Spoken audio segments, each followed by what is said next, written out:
I am Sarth Khandekar and you are watching Mathematical Twist. So, in this module, we will discuss on the topic successive differentiation of M1 engineering. Okay, so let's see them. तो video शुरू करने से पहले आपने अगर मेरे channel को subscribe नहीं किया हो तो सब्सक्राइब करना मत भूलिएगा. तो बिना टाइम वेस्ट किए, without wasting our time, we should start our video. Okay.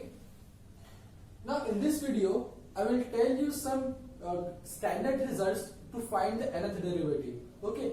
ये जो nth derivative के 10 फॉर्मूले हैं, इन पर से हमें nth derivative की वैल्यू निकालनी होती है. जब तक ये स्टैंडर्ड रिजल्ट हमारे ध्यान में नहीं रहते, हम प्रॉब्लम को सॉल्व नहीं कर सकते. तो आइए देखते हैं कि वो स्टैंडर्ड रिजल्ट कौन से हैं और उसे ध्यान में कैसे रखना है. तो सबसे पहला रिजल्ट है हमारे पास y equal to e raise to a x. तो इसका nth डेरिवेटिव होता है. nth डेरिवेटिव मतलब नंबर ऑफ टाइम्स. अगर हमने n टाइम्स किसी फंक्शन का डेरिवेटिव किया तो वो जो n टाइम्स डेरिवेटिव करते हैं तो उसे कहते हैं nth डेरिवेटिव. ठीक है.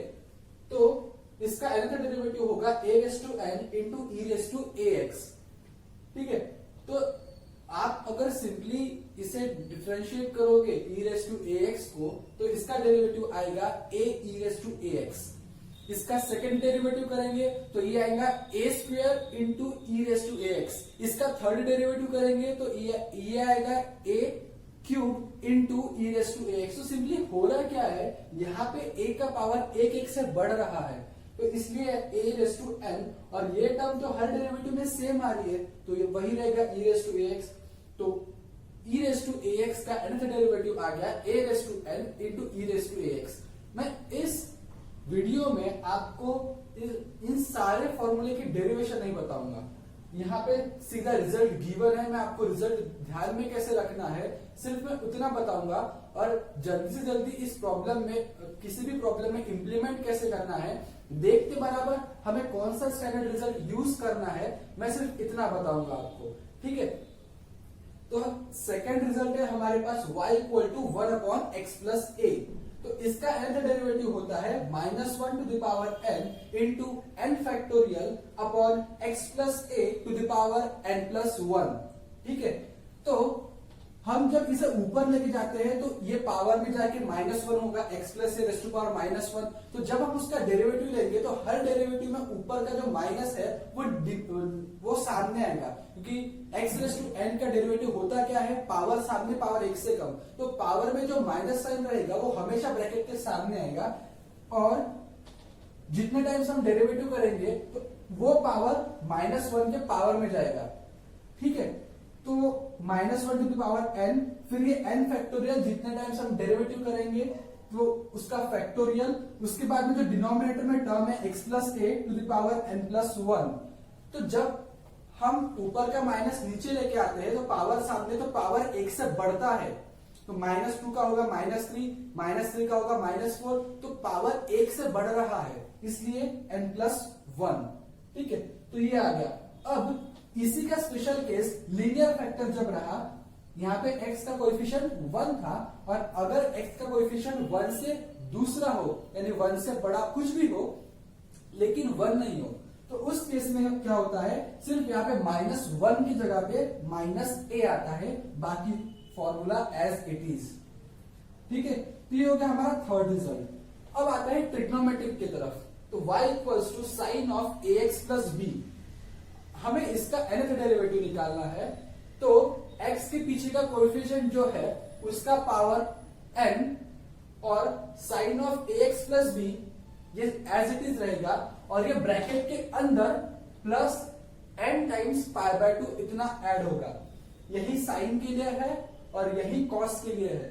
सेम x के पीछे का जो नंबर होगा उसका nth पावर और cos of a x plus b as it is और ये ब्रैकेट के अंदर plus n times pi by 2. ठीक है. तो ये हो गया दो फॉर्मूले. अब आगे y equals to e raise to a x into sine of b x plus c. Exponential term into trigonometric term.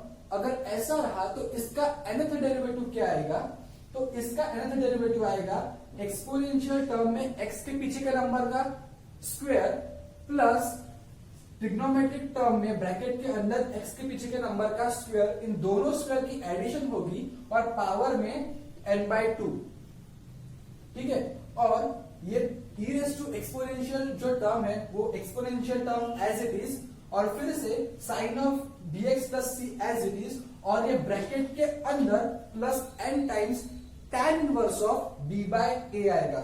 यहां पे क्या आया n टाइम्स π/2, तो यहां पे आएगा n times tan inverse of b by a, ठीक है। ये हो गया साइन के लिए, ये एक्सपोनेंशियल टर्म इनटू साइन की trigonometric term. Same for exponential term into cos की ट्रिग्नोमेट्रिक टर्म, x के पीछे के नंबर का स्क्वायर प्लस यहां पे ट्रिग्नोमेट्रिक टर्म में x के पीछे के नंबर का स्क्वायर, दोनों के स्क्वायर का addition to the power n/2, फिर exponential term as it is, फिर trigonometric term cos of bx plus c, और ये ब्रैकेट के अंदर plus n times tan inverse of b by a। अब अगर a रेज टू x का हमें nth डेरिवेटिव निकालना है तो उसका फॉर्मूला है a raise to x into log of a to the power n। a raise to x का डेरिवेटिव हमें पता है a raise to x into log a, ये हो गया फर्स्ट डेरिवेटिव। अब जितनी बार हम डेरिवेटिव करते जाएंगे उतनी बार ये log a का पावर बढ़ते जाएगा, इसलिए टू द पावर n, और ये टर्म तो हर डेरिवेटिव में a रेज टू x रहने वाली है, तो इसलिए a रेज टू x का nth डेरिवेटिव होता है a raise to x into log a to the power n। अब आगे y equals to log of ax plus b, तो इसका डेरिवेटिव देखने में तो बड़ा कॉम्प्लिकेटेड लगता है। जब हम इसे डेरिवेटिव करते हैं, पहला डेरिवेटिव, सेकंड डेरिवेटिव, फिर इस सारे 4 डेरिवेटिव निकालने के बाद, उन्हें ऑब्जर्व करने के बाद ये हमारे पास nth डेरिवेटिव का जनरल फॉर्मूला आ जाता है, ठीक है। -1 टू द पावर n-1, फिर ये n-1 का फैक्टोरियल, जितनी बार हम डेरिवेटिव करेंगे उसका एक कम फैक्टोरियल, फिर a raise to power n upon log के अंदर जो भी है ax प्लस b उसका पावर n। लेकिन ये तभी फॉर्मूला लगेगा जब लॉग के अंदर लीनियर फैक्टर होगा, that is ax plus b होगा, उस फॉर्म में अगर रहा तो ही ये फॉर्मूला लगेगा। अब अगर हमारे पास x रेज टू n का फंक्शन है तो उसका डेरिवेटिव क्या होगा, तो ये सबसे सिंपल है ध्यान में रखने के लिए, वो x रेज टू n का nth डेरिवेटिव होता है n फैक्टोरियल, ठीक है। तो ये हो गए स्टैंडर्ड 10 रिजल्ट्स जो कि प्रॉब्लम के इंप्लीमेंटेशन में हमेशा लगते हैं, इनके सिवा प्रॉब्लम nth डेरिवेटिव का सॉल्व नहीं होता, ठीक है। तो ये हो गए स्टैंडर्ड रिजल्ट्स। तो अब कुछ प्रॉब्लम्स लेते हैं nth डेरिवेटिव निकालने के, ठीक है। तो सबसे पहला प्रॉब्लम है y equals to 1/x² minus 6x plus 8। ये हमारे पास एक फंक्शन है, हमें इसका nth डेरिवेटिव निकालना है। तो पहली स्टेप सबसे पहले तो ये करना है कि जो डिनोमिनेटर है, ये डिनोमिनेटर में फैक्टर्स होने चाहिए। तो उसके फैक्टर्स कैसे निकालना, क्वाड्रेटिक इक्वेशन है हमारे पास डिनोमिनेटर में, तो ये आएगा y इक्वल्स टू 1/, हमें तो ऐसे नंबर चाहिए जिनका प्रोडक्ट हो 8 और एडिशन हो -6। तो ऐसे दो नंबर तो है -4 और -2, तो ये फैक्टर्स x-4 और x-2, ऐसे दो फैक्टर्स डिनोमिनेटर में आना चाहिए। ये होगी हमारी फर्स्ट स्टेप। अब क्या करना है हमें कि हर एक ब्रैकेट के सम्मान में एक कांस्टेंट, मतलब हर एक ब्रैकेट के ऊपर एक कांस्टेंट आना चाहिए, मतलब ये a/x-4 प्लस b/x-2, हर एक ब्रैकेट के सम्मान में एक कांस्टेंट, और सारे टर्म को प्लस से स्प्लिट करना है। ये हो गई हमारी फर्स्ट स्टेप।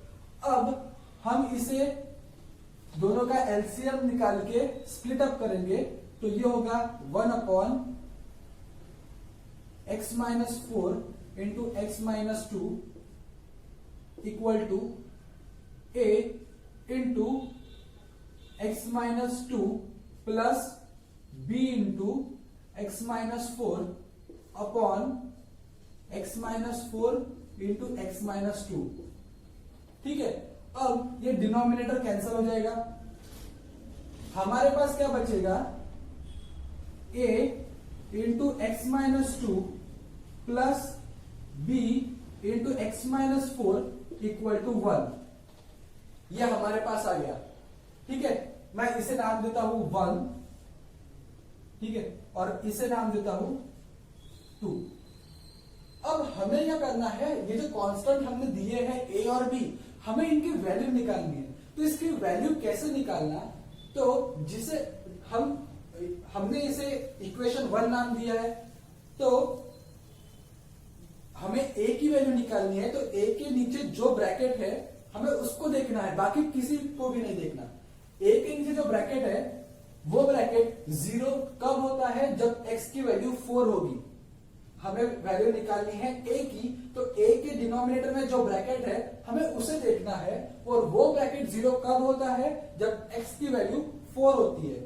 तो एट x इक्वल टू 4 इन 2, जो ये ब्रैकेट जब 0 होता है वो x की वैल्यू हमें इक्वेशन 2 में डालनी है, मतलब इसमें डालनी है। तो ये होगा a इंटू 4, x की जगह पे 4, 4 माइनस 2 होता है 2, प्लस b, ये 4 माइनस 4 0 हो जाएगा, इक्वल टू 1। तो हमारे पास a की वैल्यू आ गई 1/2, a इक्वल्स टू 1/2। और अब हमें निकालनी है b की वैल्यू। तो b के नीचे वाले ब्रैकेट को देखना, तो वो ब्रैकेट 0 कब होता है, जब x की वैल्यू 2 होती है। तो वो x की वैल्यू हम पुटअप करेंगे 2 में, at x equal to 2 in equation 2। तो यहां क्या होगा, ये टर्म तो 0 हो जाएगी, a इंटू 0 होता है 0, प्लस 2 माइनस 4 होता है -2, तो ये होगा -2b equal to 1, therefore b equals to -1/2। तो b की वैल्यू आ गई हमारे पास -1/2। अब हमारे पास a की भी वैल्यू आ गई, b की भी वैल्यू आ गई, दोनों वैल्यूज ले जाके हम इक्वेशन 1 में रखेंगे।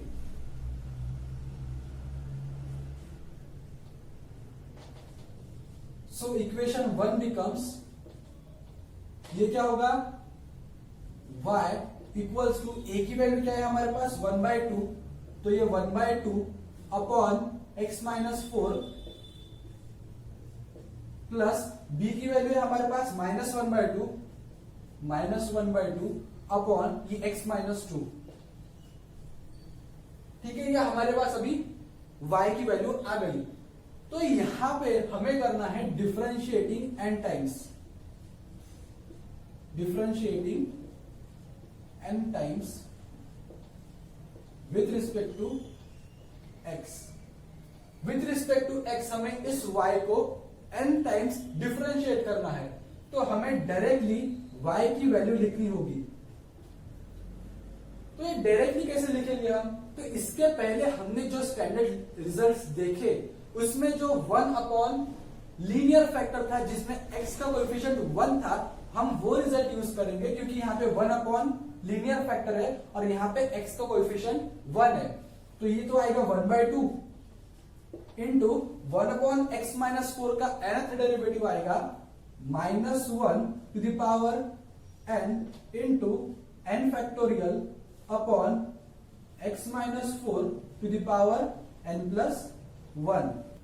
अब ये -1/2 नीचे आएगा, फिर से 1 अपॉन x माइनस 2 का डेरिवेटिव होगा -1 to the power n into n factorial upon x minus 2 to the power n plus 1। तो ये आ गया हमारा रिक्वायर्ड nth डेरिवेटिव। तो इस तरीके से हमें किसी भी दिए हुए फंक्शन का nth डेरिवेटिव फाइंड आउट करना है।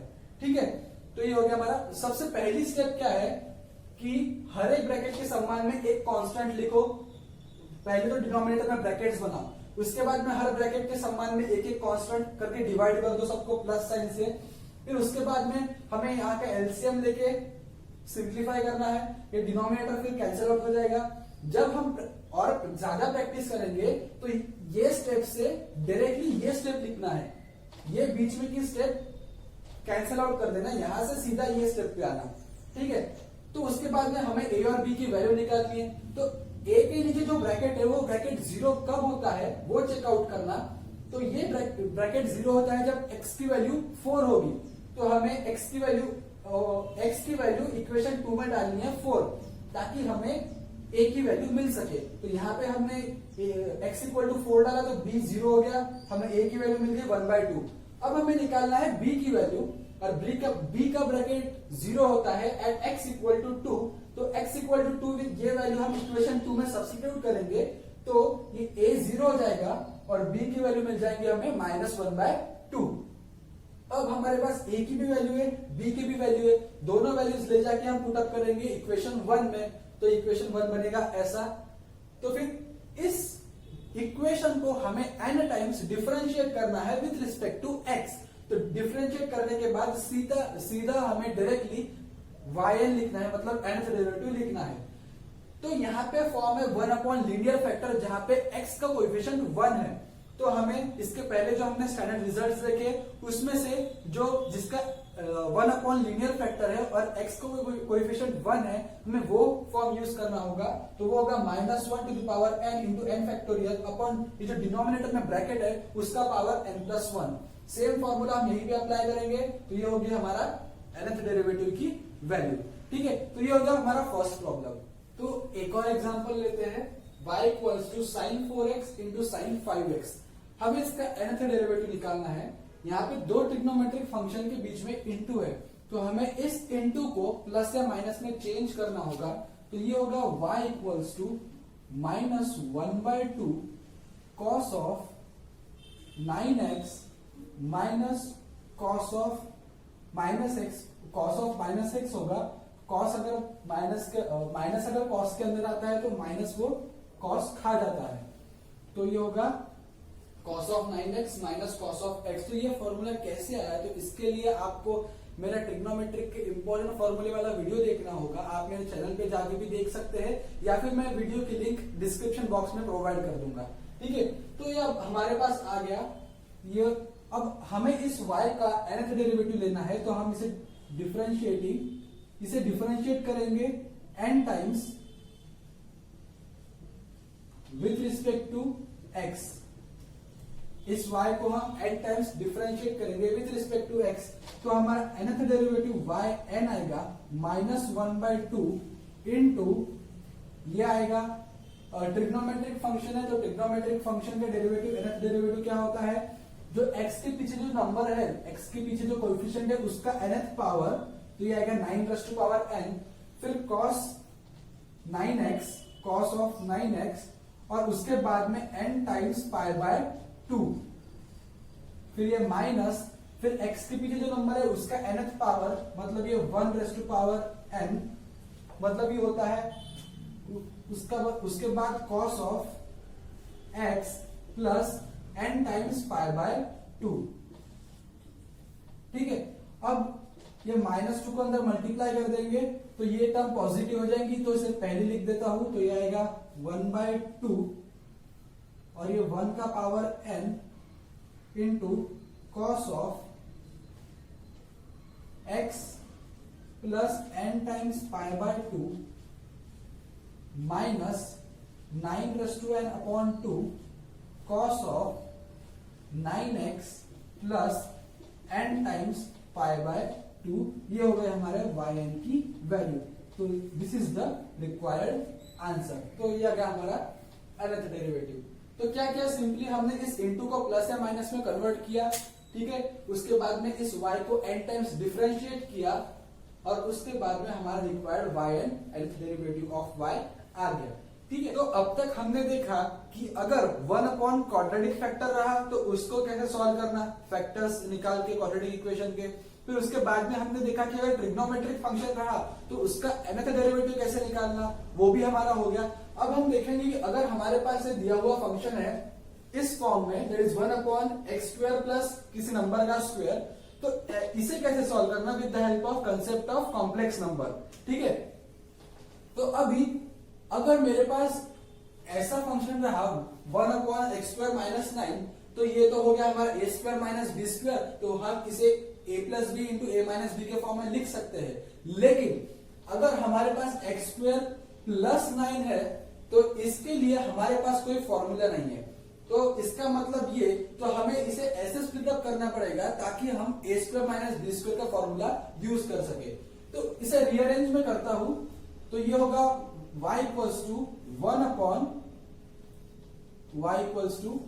Upon x square minus 3i whole square.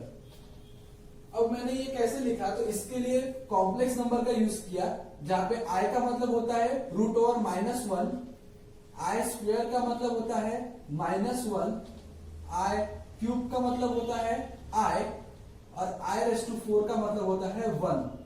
तो i स्क्वायर का मतलब होता है -1, तो i का स्क्वायर -1 माइनस माइनस प्लस, तो यहाँ पे प्लस का साइन आएगा, और 3 का स्क्वायर 9, तो हमारे पास x स्क्वायर प्लस 9 आ जाता है।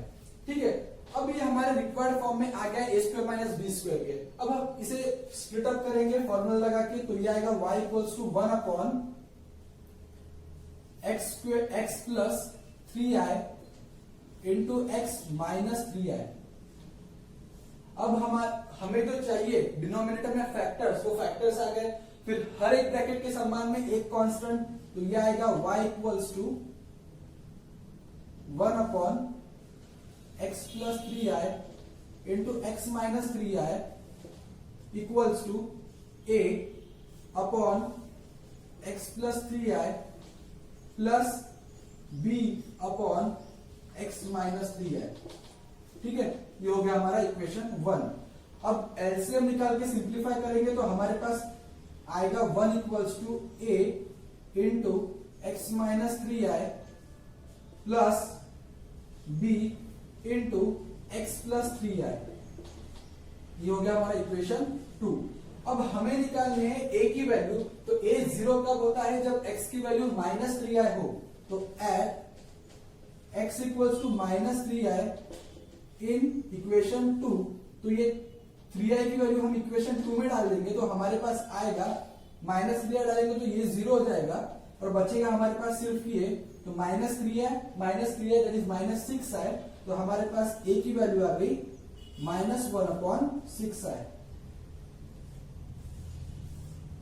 ठीक है, सेम अब हमें b की वैल्यू निकालनी है, तो b के नीचे का ब्रैकेट 0 कब होता है, जब x की वैल्यू 3i हो। तो हम x की जगह पे 3i सब्स्टिट्यूट करेंगे इन इक्वेशन 2, तो हमें क्या मिलेगा, 3i डाला तो ये 0 हो जाएगा, तो 3i प्लस 3i 6i, तो हमारे पास b की वैल्यू आ जाएगी 1/6i। तो ये हमारे पास b की वैल्यू आ गई। अब हमारे पास a की भी वैल्यू है, b की भी वैल्यू है, दोनों वैल्यू ले जाके हम इक्वेशन 1 में पुट अप करेंगे, तो हमारे पास आएगा y इक्वल्स टू, मैं -1/6i कॉमन ले लेता हूं, और यहां पे आएगा 1/x plus 3i minus 1/x minus 3i। ठीक है, ये मेरे पास आ गया। अब मैं क्या करता हूं, n टाइम्स डिफरेंशिएट करता हूं y को, तो differentiating n times with respect to x, तो मेरे पास yn आएगा, nth डेरिवेटिव ये -1/6i, फिर ये 1 अपॉन लीनियर फैक्टर है, तो 1 अपॉन लीनियर फैक्टर का nth डेरिवेटिव होता है -1 to the power n into n factorial upon x plus 3i, जो डिनोमिनेटर में है उसका पावर 1 से ज्यादा n प्लस 1, माइनस सेम यहां भी फॉर्मूला आएगा -1 raise to power n into n factorial upon x minus 3i to the power n plus 1। ये आ गया हमारा nth डेरिवेटिव, लेकिन हमें इसे आगे सिंप्लीफाई करना है। अब सिंप्लीफाई कैसे करेंगे, इसके लिए हमें कंसेप्ट ध्यान में रखना होगा कॉम्प्लेक्स नंबर का। अगर हमारे पास एक कॉम्प्लेक्स नंबर है x प्लस ib, तो हम इसे लिख सकते हैं e raise to i theta के फॉर्म में, और इसी को हम लिख सकते हैं in the form of cos theta plus i times sin theta, जहां पे हमारा थीटा होता है tan inverse of b by x, और हमारा r होता है under root of a square plus x square, sorry b square plus x square. ठीक है, तो अब यही कंसेप्ट हम यहां अप्लाई करेंगे। यहां पे हमारे पास x प्लस 3i है और x माइनस 3i है, तो मैं इसे लिख सकता हूं e raise to r e raise to i theta के फॉर्म में। तो वो मैं कैसे लिखूंगा, यहाँ पे मैं -1/n into n factorial common ले लेता हूं और ये आएगा -1/6i into -1n into n factorial into 1/x+3i। x+3i की जगह पे मैं लिखता हूं r e⁻n+1। सेम यहां भी तो ये आएगा 1/r e⁻θ minus i theta आएगा क्योंकि यहां पे माइनस है n+1। अब मैं r⁻n+1 फिर से कॉमन ले लेता हूं और यहां पे -1 इंटू -1 है तो -1 का पावर 1 से ज्यादा हो जाएगा, तो ये होगा -1n+1 into n factorial upon r⁻n+1 into 6i। अब मैं e⁻θ को न्यूमरेटर में लेके जाता हूं तो ये मेरे पास बचेगा e⁻⁻θ इंटू n+1 माइनस यहां पे आएगा e⁻θ इंटू n+1। ठीक है, मैं क्या करता हूं, ये जो e⁻θ है मैं इसे इस फॉर्म में लिखता हूं cos ऑफ i sin के फॉर्म में। तो ये आएगा मेरे पास -1n+1 into n factorial upon r⁻n+1 into 6i और ब्रैकेट में मेरे पास आएगा cos of n+1 theta plus i times sign of n+1 theta minus फिर आएगा मेरे पास cos ऑफ फिर से ये आएगा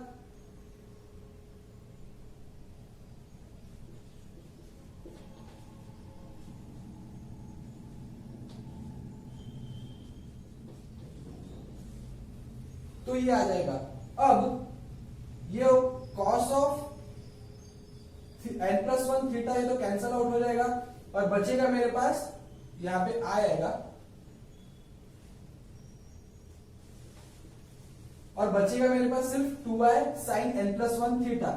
तो ये आएगा -1n+1 into n factorial upon r⁻n+1 into 6i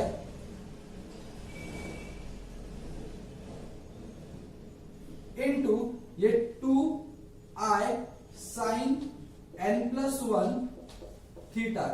ठीक है, ये i कैंसल, ये से 2 और 3 तो हमारे पास फाइनल आंसर yn आएगा yn equals to -1n+1 into n factorial upon r⁻n+1 into 3 ये 3 और ये आएगा साइन n+1 थीटा। ठीक है, तो ये हमारे रिक्वायर्ड yn की वैल्यू आ जाएगी। तो ये हो गया हमारा इस दिए हुए फंक्शन का nth डेरिवेटिव। तो इस वीडियो में हमने देखा कि अगर हमारे पास 1/क्वाड्रेटिक फैक्टर हो या फिर a² + b² के टर्म x² + b² के टर्म में इक्वेशन हो, अगर हमारे पास वो फंक्शन हो तो हम उसका nth डेरिवेटिव कैसे निकालेंगे। अगर हमारे पास ट्रिग्नोमेट्रिक फंक्शन हो तो हम उसका nth डेरिवेटिव कैसे निकालेंगे। तो ये इस वीडियो में हमने डिस्कस किया। ठीक है, अब आने वाले वीडियो में हम डिस्कस करेंगे इसी टॉपिक पर भी कुछ और एग्जांपल्स जिससे हम और प्रैक्टिस करके हम अपना कंसेप्ट सॉल्व कर सकते हैं।